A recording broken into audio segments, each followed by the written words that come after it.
सिलीगुड़ी में इस वर्ष उत्तर बंगाल का 17वां उत्तर बंगीय पौष मेला आयोजित होने जा रहा है। ये मेला सिलीगुड़ी के सूर्यमणि पार्क संलग्न पौष मेला प्रांगण में लगाया जाएगा। आगामी 24 दिसंबर 2025 से 4 जनवरी 2026 तक ये मेला चलेगा। मेले के उपलक्ष्य में 24 दिसंबर 2025 को दोपहर 2:30 बजे सिलीगुड़ी कंचनजंगा मेला प्रांगण से एक भव्य वर्णाट्य शोभा यात्रा निकाली जाएगी। इसके माध्यम से इस पौष मेले का शुभारंभ होगा। ये शोभा यात्रा कंचनजंगा मेला प्रांगण से शुरू होकर सूर्यमणि पार्क संलग्न पौष मेला प्रांगण में जाकर समाप्त होगी। उस दिन यानी 24 दिसंबर 2025 की शाम में उत्तर बंगीय पौष मेले का औपचारिक उद्घाटन समारोह भी आयोजित किया जाएगा। सिलीगुड़ी में आयोजित इस पौष मेले में हर वर्ष की तरह इस बार भी अनेक स्टॉल लगाए जाएंगे और विविध सांस्कृतिक कार्यक्रम प्रस्तुत किए जाएंगे।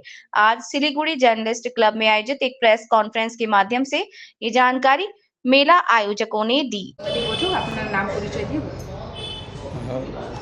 আমি উত্তরবঙ্গ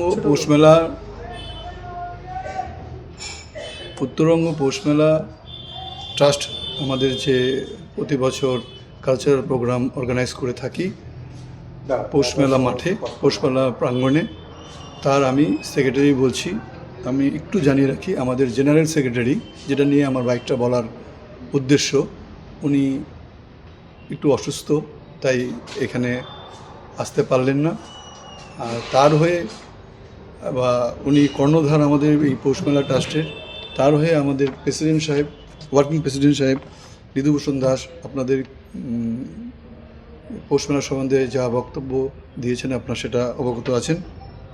তো এই মুহূর্তে আমি বলতে চাই যে আমাদের 17তম এবারের পৌষ মেলাতে আমরা প্রতিবারের নিয়ে যে কালচারাল প্রোগ্রামগুলো করে থাকি, তার মধ্যেও আমরা অনেক রকম সারা বছর ধরে যে সোশ্যাল অ্যাক্টিভিটি করে থাকি এই পৌষ মেলা ট্রাস্টের উদ্বৃত্ত অর্থ থেকে, সে বিষয়ে প্রেসিডেন্ট সাহেব বললেন।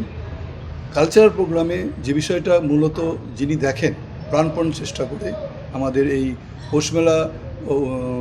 পৌষ মেলা ট্রাস্ট কমিটির পক্ষ থেকে, তো আমি সেই ম্যাডামকে বলবো যে কালচারাল সম্বন্ধে আপনি একটু বিস্তারিত বলবেন। আমি বিদ্যাপতি আগরওয়াল। পৌষ মেলার হচ্ছে কালচারাল ব্যাপারটা দেখি, আমার সাথে টিম থাকে। তো মেনলি হচ্ছে প্রোগ্রামটাকে অর্গানাইজ করা এবং সেটাকে দেখা, সেটাকে শিডিউল করা, এটা আমার কাজের মধ্যে পড়ে।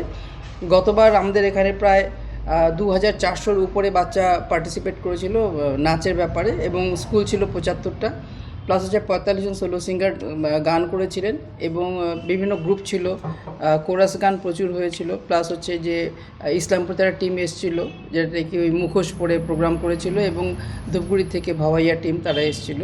এবারও প্রোগ্রামটা খানিকটা ওই রকমই আছে, কিছু বাইরের শিল্পীও যোগাযোগ করছে, তাদেরকে হয়তো প্রোগ্রাম দেব, এবং স্কুলও সেরকম 60-এর উপরে স্কুলে পার্টিসিপেট করছে নাচের ব্যাপারে, এবং একক সঙ্গীত প্রচুর থাকবে, প্রত্যেক দিনই প্রায় 6-7 জন করে থাকছে।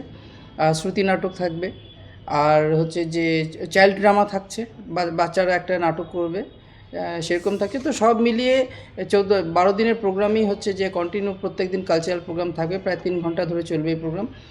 মোটামুটি শুরু করবো 5:15 থেকে, 5:15 কি 5:10 থেকে, এবং শেষ করবো 8:40 কি 9:15টার সময়।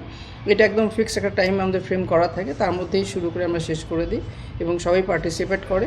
আশা করছি এবার খুব ভালো করে প্রোগ্রামটা হবে এবং সবাই আসবে। আর শিলিগুড়িতে যতজন আছে সবাইকে আমরা ইনভাইট করবো যাতে আমাদের পৌষ মেলাতে আসে এবং পার্টিসিপেট করে।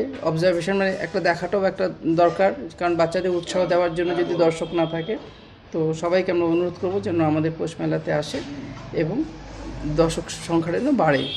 এটা হচ্ছে পৌষ মেলার প্রাঙ্গণ বলে সূর্যসেন পার্কের ঠিক পাশে, সূর্যসেন পার্কের ঠিক পাশে পৌষ মেলার প্রাঙ্গণ। সেই পৌষ মেলার প্রাঙ্গণেই আমাদের প্রোগ্রামটা হবে, যেটা হয়ে আসছে। সেখানে স্টল হবে, বিভিন্ন পিঠেপুলি সেগুলো হচ্ছে, এবং সরকারি কিছু স্টলের সাথে যোগাযোগ করা হচ্ছে, তারাও হয়তো বা পার্টিসিপেট করবে এখানে। স্টল মেলাতে তো প্রচুর থাকে পেছন দিকে, এবং সামনের দিকে প্রায় 20টার মতো স্টল থাকে। তার মধ্যে উলেন গার্মেন্টসেরও থাকবে, পিঠেপুলি থাকবে, হাতের কাজের থাকবে, এবং সরকারি স্টল আমরা আশা করছি নিশ্চয়ই তারা পার্টিসিপেট করবে। 17 বছর বয়সে আপনাদের 17 দিয়ে, হ্যাঁ। এই যে 17টা বছর কি পার্থক্য লক্ষ্য করলেন? আমাদের দর্শক সংখ্যা নো ডাউট আগের থেকে অনেক বেশি বেড়েছে, পপুলারিটি অনেক বেড়েছে উত্তরবঙ্গ পৌষ মেলার। কারণ যেমন আজকেও আমাকে ফোন করেছে দুজন, তারা কলকাতার বাসিন্দা অরিজিনালি, কিন্তু শিলিগুড়িতে কাজের জন্য এখানে আছে, তারা এখানে গান করতে চাইছে। তার মানে এই পপুলারিটিটা হচ্ছে এরকমই, এবং কলকাতার থেকেও কতগুলো টিম আছে তারা যোগাযোগ করেছিল, কিন্তু আমরা যেই পয়সাটা আমাদের এখানে যে অর্থটা আমরা পাই সেটা তো আমাদের সামাজিক কাজে লাগে।